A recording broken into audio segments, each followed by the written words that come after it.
72 حوروں والی بات نہیں بتائی کہ وہ 72 حوروں کا جو بتایا گیا ہے مردوں کے لیے وہ کیا ہے، کیا وہ عیاشی نہیں ہے؟ وہاں پہ اور تو کچھ نہیں بتایا کہ نہ شاپنگ مال ہے نہ لائبریری ہے. عورتوں کے لیے کیا ہے؟ فار ایگزامپل میں بہت اچھے کام کرتی ہوں، سارے اسلام کے رول فالو کرتی ہوں، میں جنت میں جاؤں گی، مجھے وہاں کیا ملے گا؟ آپ جنت میں ان 72 حوروں کے سردار ہوں گی، اور جو شوہر آپ کی زندگی میں تھے وہی شوہر آپ کے وہاں بھی رہیں گے. اگر آپ کے شوہر بھی اچھے کام کرتے ہوں گے، اگر دونوں آدمی جنت میں جائیں گے تو ظاہر بات ہے آپ ان حوروں کی سردار رہیں گی. اور دیکھیے وہ عیاشی نہیں ہے. ایک چیز میں آپ کو بتا دوں، یہ پھر وہی بات آتی ہے جیسے میں نے جواب دیا کہ یہ دنیا کے اندر ان اچھے اعمال کی جزا ہے، ان اچھے اعمال کا سب. وہاں عیاشی کا تصور بھی نہیں کر سکتا آدمی. دیکھیے وہاں جو ہے شہوت جیسے دنیا میں آدمی پوری کرتا ہے، وہاں شہوت کا وہ طریقہ نہیں ہوگا. نہ وہاں کوئی ناپاکی ہے، نہ وہاں کوئی اس طرح کی کوئی چیزیں ہے، نہ وہاں آدمی کا من اس طرف جائے گا. وہاں تو جنتی صرف ایک چیز کو سوچے گا کہ اللہ کا دیدار مجھے کب ہوگا، اللہ کا دیدار مجھے کب ہوگا. مولانا صاحب، مردوں کے لیے 72 حوریں اور عورتوں کے لیے وہی والا شوہر جو یہاں پر ہے، یہ تو بڑی غلط بات ہے. عورتوں کو بھی تو کوئی چوائس دیجئے نا، عورتوں کے لیے بھی کوئی اٹریکشن رکھیے. کیا عورتوں کا دل نہیں ہے؟ یہ کیا بات ہوئی؟ عورتوں کے لیے وہی شوہر، اگر شوہر کے ساتھ نہ بنتی ہو، بے شک بہت نیک ہو، لیکن اس دنیا میں شوہر نہ پسند ہو، کسی طریقے سے اس کے ساتھ جو ہے گزارا کر لیا، وہاں جا کے پھر وہی گلے پڑ جائے گا. یہ تو عجیب سی بات ہے. اور آپ لوگ 72 حوریں لے کے گھومیں گے، اور ہمارے یہاں تو مولوی بہت کہانیاں بتاتے ہیں 72 حوروں کی کہ کس طرح کی ہوں گی، ایسی حسین ہوں گی، ایسی ہوں گی. تو مطلب یہ تو بڑی ناانصافی ہے. دیکھیے یہ سوال مجھ سے نہیں بنتا، یہ سوال مجھ سے نہیں بنتا. یہ سوال آپ اللہ سے کیجئے جس نے جنت میں مسلمان کے لیے یہ چیزیں رکھی ہیں. یہ سوال اللہ سے بنتا ہے، کیونکہ نعوذ باللہ میں تو دین کا خالق نہیں ہوں. میں تو قرآن، اللہ نعوذ باللہ میں نے قرآن نازل نہیں کیا. قرآن اللہ کی کتاب ہے، اللہ کا کلام ہے، اللہ نے یہ چیزیں قرآن میں بتائی. تو اب یہ سوال تو مجھ سے نہیں بنتا کہ صاحب جنت میں میرے لیے کیوں ایسی چیز نہیں ہے. نا مولانا صاحب، جو جنت کا نقشہ کھینچا گیا ہے ہمارے ہاں کہ وہاں پہ شراب ملے گی، 72 حوریں ملیں گی، وہ بھی تو ایک عیاشی کا ہی اڈا ہمیں لگے گا یا نہیں؟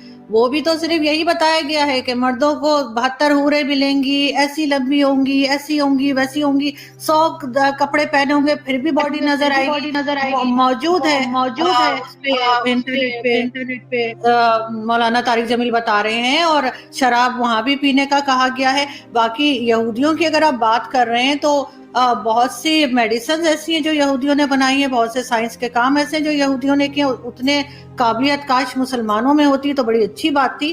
تو صرف ان کے ایک ریلیجن کے الگ ہونے سے اتنی نفرت کیوں؟ میں اور آپ جس پہ بات کر رہے ہیں یہ بھی یہودیوں کا ہی بنایا ہوا ہے. تو یہودیوں کی ہم میڈیسن کھا سکتے ہیں، ان کی سائنس کی ہر چیز ہم استعمال کر سکتے ہیں، موبائل یوز کر سکتے ہیں، لیکن یہودیوں کو ہم کیوں برا بھلا کہتے ہیں؟ اور وہی جو جنت کی میں نے بات کی، تو وہاں پہ تو کچھ اور بتایا ہی نہیں کہ عورتوں کے لیے کیا ہے جنت میں. کیا شاپنگ مال ہے، کیا لائبریری ہے؟ کچھ ہے؟ صرف 72 حوروں کا ذکر ہے، شراب کا ذکر ہے، ڈرائی فروٹ ہوگا، پھل ہوں گے، اور 72 حوروں کے ساتھ رہتے رہیں گے. اور کتنے مولانا ہمارے یہاں کے ہیں جو بتاتے ہیں کہ کتنی طاقت آ جائے گی مردوں. تو یہ سب کچھ کیا عیاشی نہیں ہے؟ اور اگر وہ جو ہے سعودی عرب کا کراؤن پرنس اگر اس چیز کو لے کر آ رہے ہیں ماڈرن طریقے سے آگے بڑھ رہے ہیں جہاں پہ ساری دنیا کا مقابلہ کر سکیں سائنس میں، ٹیکنالوجی میں، ایجوکیشن میں، تو وہ آپ کہہ رہے ہیں کہ غلط ہے؟ اگر دنیا میں قرآن نے شراب پر پابندی لگائی ہے، شراب کو حرام کہا ہے، تو شراب دنیا میں حرام ہے. اور اگر قرآن یہ کہتا ہے کہ جنت میں جانے کے بعد انسان کو شراب طہور کہا ہے، اس کو شراب طہور کا مطلب پاک پانی، حرام پانی نہیں، ناپاک پانی نہیں، ایسا پانی نہیں جس سے آدمی بہک جائے، ایسا پانی نہیں جس سے نشے میں آ جائے، ایسا پانی نہیں جس سے پھر آدمی عیاشی کرے. شرابن طہورا کہا ہے قرآن. تو شرابن طہورا اگر اللہ جنت میں جنتیوں کو دے گا تو اس پر میں سمجھتا ہوں اس پر تو اعتراض نہیں ہونا چاہیے، کیونکہ دین تو اللہ کی ماننے کا نام ہے. جب ہم نے دنیا میں اللہ کی بات کو مانا ہے، اللہ چاہی زندگی گزاری ہے، قرآن چاہی زندگی گزاری ہے، اور جنت میں جا کر اگر ہمیں اللہ اس کا بدل دے رہا ہے، اس کا ثواب دے رہا ہے، اس کی جزا دے رہا ہے، تو اس پر تو اعتراض نہیں ہونا چاہیے مسلمان کو. غیر مسلم اگر اس طرح کی بات کہے کہ ایسا کیوں ہے، تو اس کا جواب تو سمجھ میں آتا ہے, اعتراض تو سمجھ میں آتا ہے. لیکن ایک مسلمان یہ کہے کہ ایسا کیوں اور دنیا میں ایسا کیوں نہیں, تو میں سمجھتا ہوں کہ پھر میں ایک بات کہوں گا کہ دین سے دوری کا نتیجہ ہے جب تک آدمی قرآن کو صحیح نہیں سمجھے گا, قرآن کو صحیح نہیں پڑھے گا, حدیث کو صحیح نہیں سمجھے گا, حدیث کو نہیں پڑھے گا, اس وقت تک یہ چیزیں اس کو سمجھ میں نہیں آئیں گی. دوسری بات, محمد بن سلمان نے دنیا میں شراب کو جائز قرار دیا ہے. قرآن کہتا ہے شراب ناجائز ہے, قرآن کہتا ہے جوا ناجائز ہے, اور محمد بن سلمان دنیا میں کہتا ہے کہ جوا جائز ہے.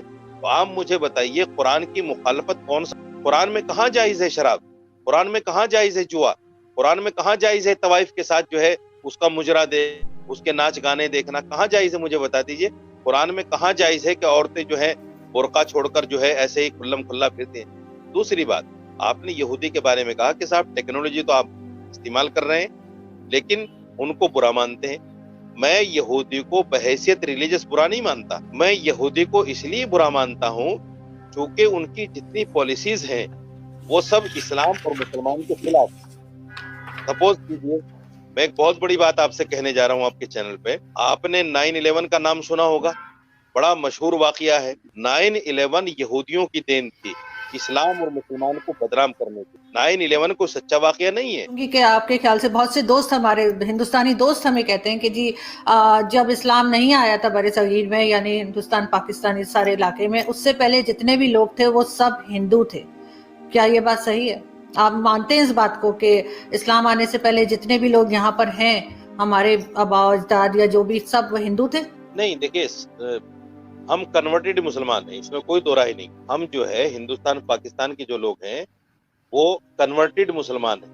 یہاں جو لوگ عرب لوگ آئے تھے جنہوں نے ہندوستان پاکستان متحدہ ہندوستان کو فتح کیا تھا, وہ لوگ آئے اور واپس چلے گئے. انہوں نے یہاں آبادی تو کی نہیں, لیکن ان کی وجہ سے جو لوگ مسلمان ہوئے وہ ہم کنورٹڈ مسلمان. ہم یہ نہیں کہہ سکتے کہ ہمارے آبا و اجداد یا ہمارا شجرہ جو ہے نبی پاک صلی اللہ علیہ وسلم سے ملتا ہے یا کسی صحابی سے ملتا ہے. اگر کچھ لوگوں کے پاس شجرے ہیں تو وہ اوتھینٹک بھی ہو سکتے ہیں, غیر اوتھینٹک بھی ہو سکتے ہیں, لیکن اس میں کوئی دو رائے نہیں ہے کہ ہندوستان پاکستان کے جو مسلمان ہیں وہ کنورٹڈ مسلمان ہیں. مگر اس کا مطلب یہ بھی نہیں ہے کہ جو کنورٹڈ مسلمان ہیں وہ پکے مسلمان نہیں. مسلمان جب آدمی ایمان لے آیا اللہ پر, قرآن پر, اس کے رسولوں پر, فرشتوں پر, یوم آخرت پر, وہ پکا مسلمان ہے. ان کے والد چاہے جو بھی تھے, جیسے صحابہ کرام جب نبی پاک صلی اللہ علیہ وسلم کے زمانے میں جب صحابہ کرام ایمان لائے تو ان کے والدین غیر مسلم تھے لیکن صحابہ کرام مسلمان تھے, ایمان والے تھے. تو یہ تو نہیں کہا جا سکتا کہ اگر ماں باپ غیر مسلم ہیں تو پھر اولاد مسلمان نہیں ہو سکتی. تو ہم بھی مگر وہ اسلام تو تلوار کے زور پر آیا تھا نا, کسی کی بھی گردن پہ تلوار رکھ دیں گے تو وہ اپنے آپ ہی کلمہ پڑھ دے گا. یہ آپ سوچے, اسلام اگر تلوار کی زور سے پھیلتا تو 800 سال مسلمانوں نے حکومت کی ہے, ہندو تو ایک بھی نہیں بچتا, سارے ہندو ختم ہو گئے ہوتے. 800 سال کا زمانہ معمولی زمانہ نہیں ہوتا محترمہ. اگر تلوار کے زور سے چوری بھی کرتا ہے, مسلمان زنا بھی کرتا ہے, مسلمان جھوٹ بھی بولتا ہے, مسلمان شراب بھی پیتا ہے, مسلمان گالی بھی دیتا ہے, مسلمان اپنے پڑوسی کو ستاتا بھی ہے, مسلمان اپنے بھائی کا مال بھی کھاتا ہے, آج پھر انہی مسلمانوں کا ایگزامپل دے کر اسلام کو لوگ برا کہتے ہیں.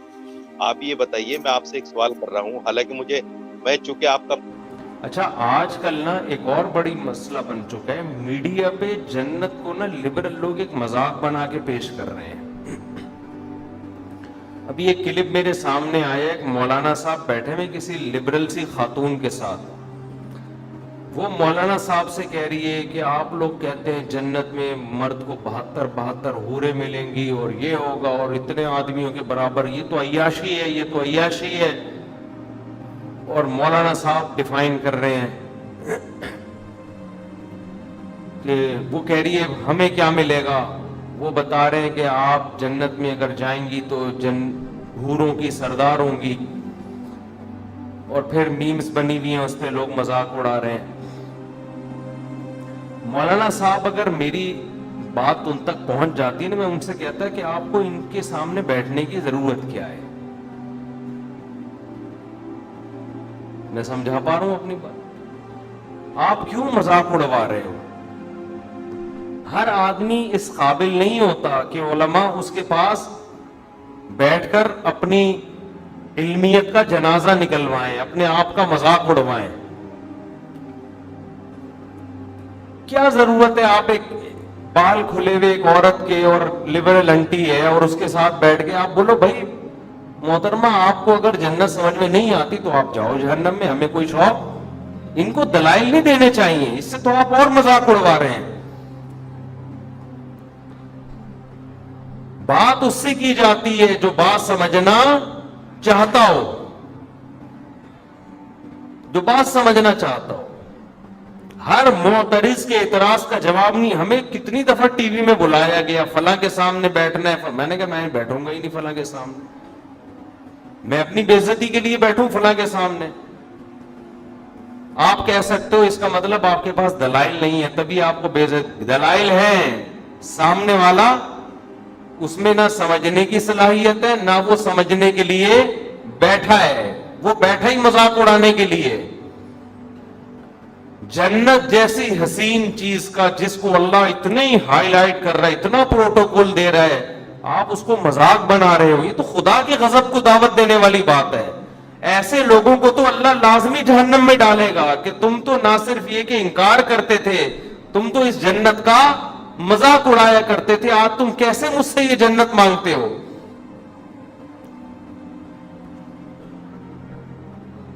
تو یہ جو بعض مولانا ٹائپ کے لوگ اس طرح لبرل انٹیوں کے سامنے بیٹھ کے ڈیبیٹ شروع کر دیتے ہیں, یہ بالکل غلط طریقہ ہے.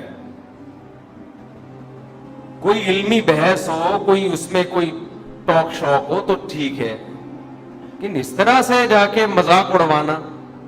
اب انہوں نے جب یہ کہا کہ آپ ان جنتی عورتوں کی سردار ہوں گی تو لوگ ہنس رہے ہیں اس پہ. پہلی بات یہ کیوں سردار ہوگی, اس میں کیا سرخاب کے پر لگے ہوئے ہیں؟ اس میں کیا ہے یہ کیوں سردار ہوگی جنت؟ خیر انہوں نے تو یہ کہا تھا اگر یہ جنت میں چلی جائے. یہ بہت زیادہ اعتراض کیا جاتا ہے کہ جنت میں عیاشی ہے, 72 حوریں مردوں کو ملیں گی, یہ تو عیاشی ہے, شراب اور یہ. تو بھائی ہم کب کہہ رہے کہ عیاشی نہیں ہے؟ جنت تو چیز ہی کیا ہے, عیاشی کی تو جگہ ہے وہ. اس میں کون سی ایسی کنفیوژن کی بات ہے؟ یہ تو جنت کا حسن ہے کہ عیش و عشرت کی جگہ ہے.